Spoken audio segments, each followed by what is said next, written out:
What's good, y'all? We back at it again with another reaction video. Today we are covering the most glazed characters of all time, part 3 by Olasama. If I didn't say his name right. Okay, I did get his name right.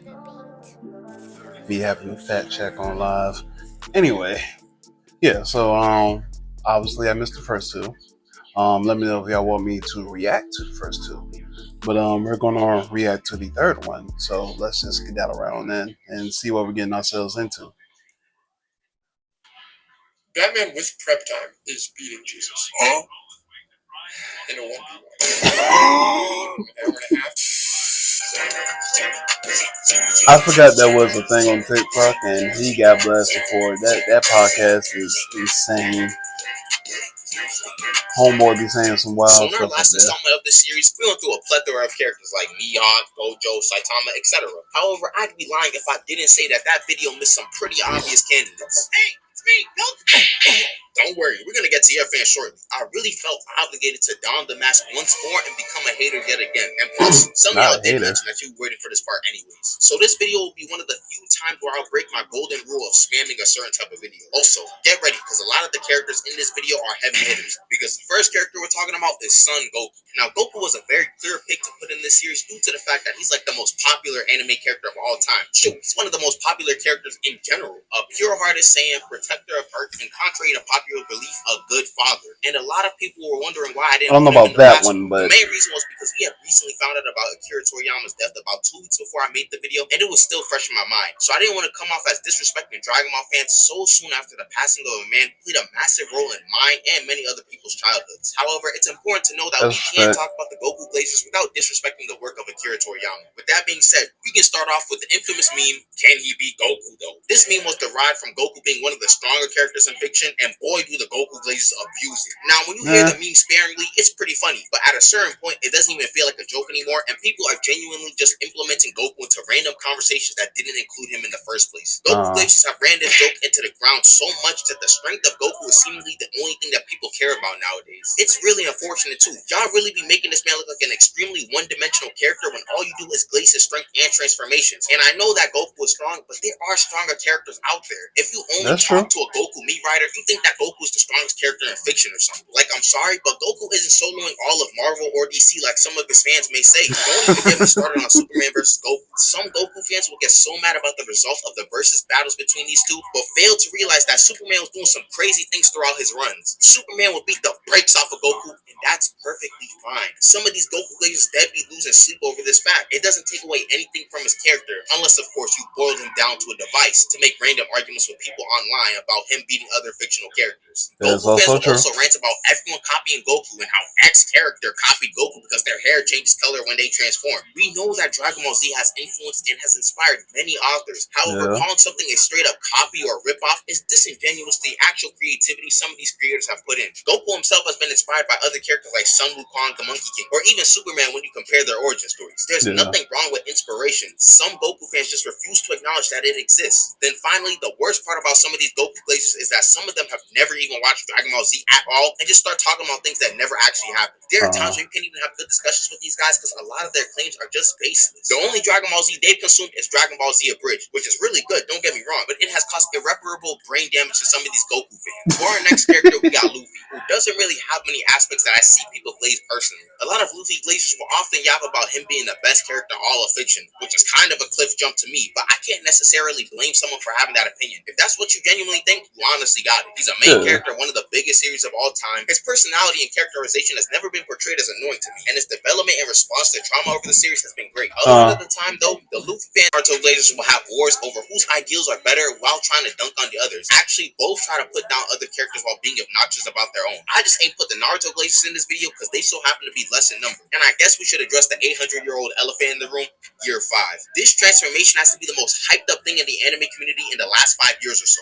They are low-key glazing the best transformation of all time is Flame. Now at a point now between the past arc and this arc now. And that this transformation was better than Super Saiyan. It isn't. Matter of fact, if you know anyone who believes that Year 5 is over Super Saiyan, disassociate with them rapidly or check them into a mental institute. Moreover, the actual abilities of the transformation itself get I'm trying to get this point across while it's in my brain.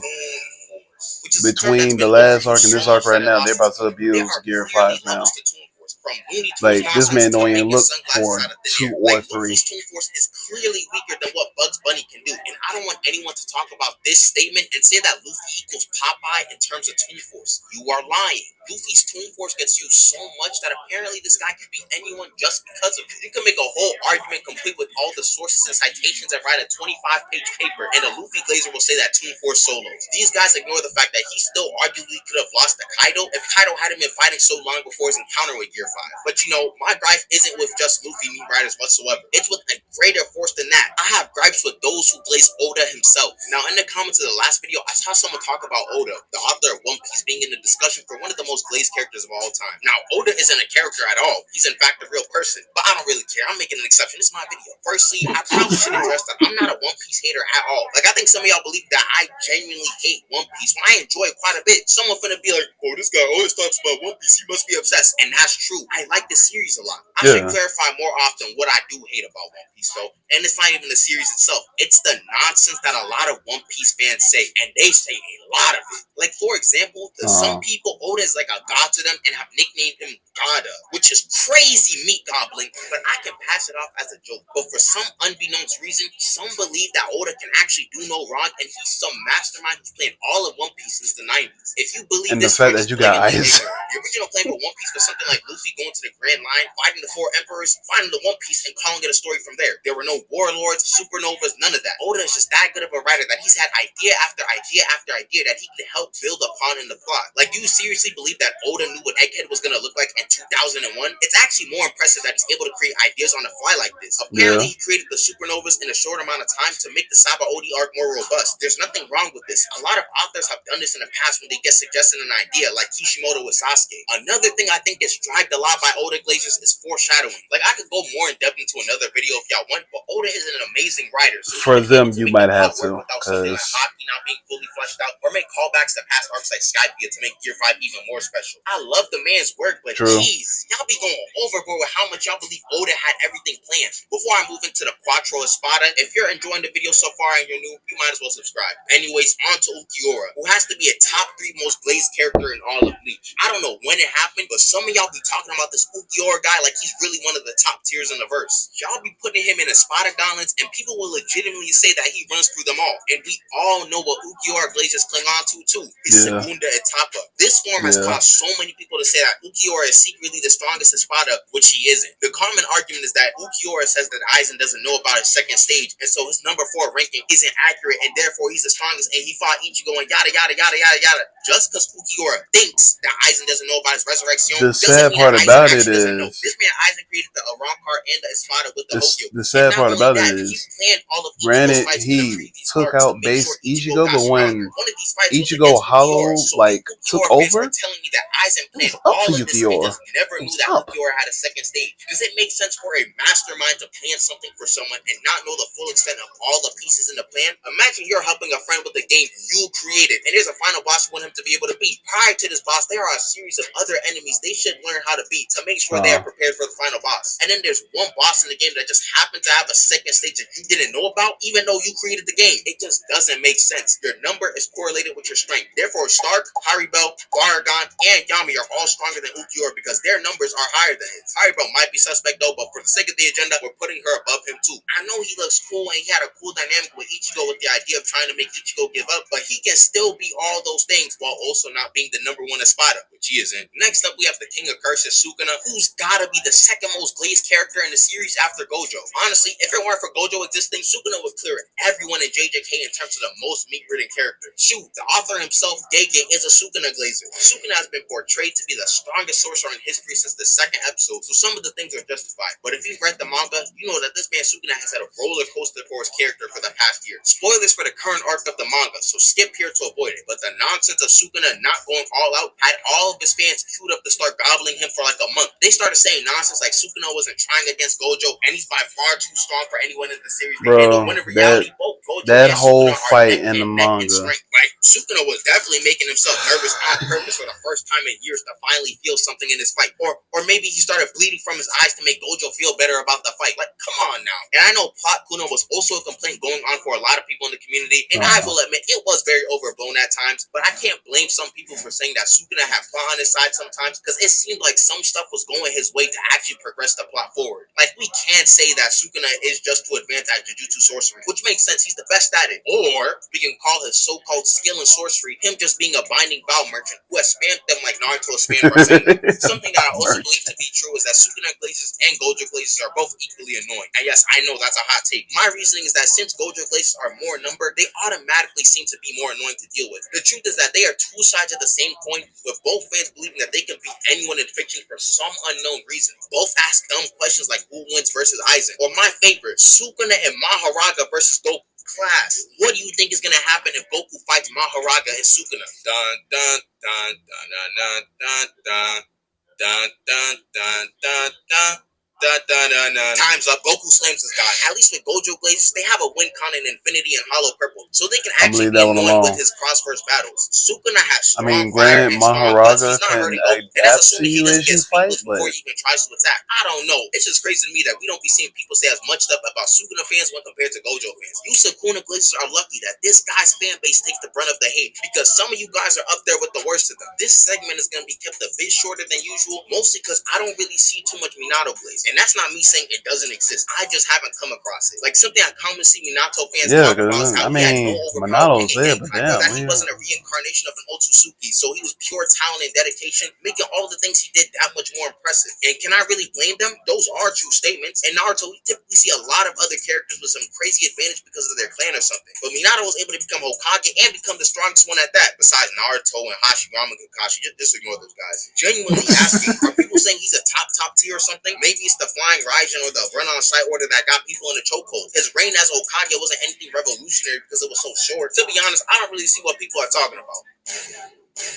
Wow. This is an interesting one. The Flash? Oh, okay. I think I understand now. There are some of y'all who be giving this man crazy plays. He is not beating the Flash. I don't care if he dodged the Raikage or anything. That teleportation is not fast enough. The yellow Flash is nothing to the actual Flash. How did you delude yourself into believing this? Minato fans, you dead gotta defend yourself. Does this guy speak for you guys? Dang, this Flash is so will crazy. probably Bro, run back into your childhood and he can get you there. It'll be a sad day for Minato. And last but certainly not least, not we Batman. have Batman. Well, Batman is one of the three most iconic superheroes of all time, and easily, in my opinion, the most blazed character, not in anime, cartoons, comics, but in fiction. I like Batman, but I don't really have many positive things to say about the Blazers. These guys are easily the most delusional fan base I've ever seen. These guys will yap about Batman and his prep time and how he'll be able to beat anyone with it. If you watch WWE and you know who Paul Heyman is, it's like that type of Glazer. Dangerous, a beast slayer, a conqueror, the goat of all goats, to let me say, at the end of the match, the ultimate needle mover, the head of the table. These fans are the same people that really try to convince people that Batman will beat Kratos without prep time. Like, what are we doing here? Sure, this man is stronger than the average human, but he gets bodied by Kratos. You see Kratos pummeling Baldur right here? Yeah, each one of those hits are perfect. Batman can beat a god is kind of crazy. I just want to throw that out there. Deal with threats like Bane, Clayface, and the Joker, the Penguin. No one except Batman, the strongest and smartest character ever, is able to beat these guys. In reality, if any hero willing to murk or cripple these guys were in Gotham, Gotham will be chilling in like a month. Like, I think symbiote Spider-Man could do some real damage in Gotham, to be honest. Honestly, Batman could probably do better in Gotham himself if he just started to use his resources better. Like, I know it's against his rules, but just start shooting people. I'm pretty sure just letting the Riddler's chest is putting him out of commission for a little bit. Y'all saw how Iron Man was handling enemies in his first movie. Can Batman not do similar things? He's coming up with all these gadgets and gizmos when there's probably a more straightforward solution. It doesn't help that Batman be getting got from his writers too when he's able to fight and beat Superman, or shoot, when he just straight up boxes up Darkseid. It's things like these that fuel the fire of Batman Glaze. A regular human shouldn't be able to do this. Like, you cannot tell me that there isn't some sort of plot involved in this. Why is Batman so strong to these guys? Am I missing something? Is there some sort of power up that he got in the new issue that made him so strong? Why can't he beat everyone? If your answer is because of money and technology, then why is Gotham such a problem for him? Another thing a lot of Batman Glazers do is that they will treat a lot of the ideals of Batman and take them to heart as if he's a sane individual. Batman has done a lot of messed up things throughout his various comics, and fans just go with it. Batman is insane. He just hides it well. There's, of course, the sheer absurdity of the billionaire dressing up These as are a all bat facts, to by the fight way. criminals because his family got murked and he still hasn't gotten over the trauma, which he That is probably true. should get more therapy for. He also quite literally does the same thing over and over again and expects a different result when handling some of his villains. Y'all should have known this was getting brought up, but what is the fans' defense behind the handling of the Joker? Are we saying that it's because of plot? My bad. We actually can't say that though, because if we assume Joker has plot armor, then we have to assume a lot of the times Batman should have got murked is also plot armor. And we all know Batman has none of that. Personally, I've just accepted that these two are crazy people, along with the tippity top of the Batman glazes. Some of the Batman glazes have ruined his character, and honestly, that's rough to see for one of the most popular characters of all time. Okay, so what's that, like 6-7 characters I'm talking about today? So now I think I got all the main offenders for real for real. I'm trying to upload more often. I got more videos queued up for this month. I hope y'all enjoyed the video, and if there are other characters I didn't mention, just tell me them and why you think it's the case. With that being said, have a great day, and peace out. So one thing I will say in terms of Batman, yeah, a lot of people say this man does need prep time to be even beating these people. Monado being faster than Flash is 1,000% false. Flash is getting him out of here immediately. Yukiora, I mean, granted, he was strong at one point, but like I said, if Ichigo's like hollow form wasn't there,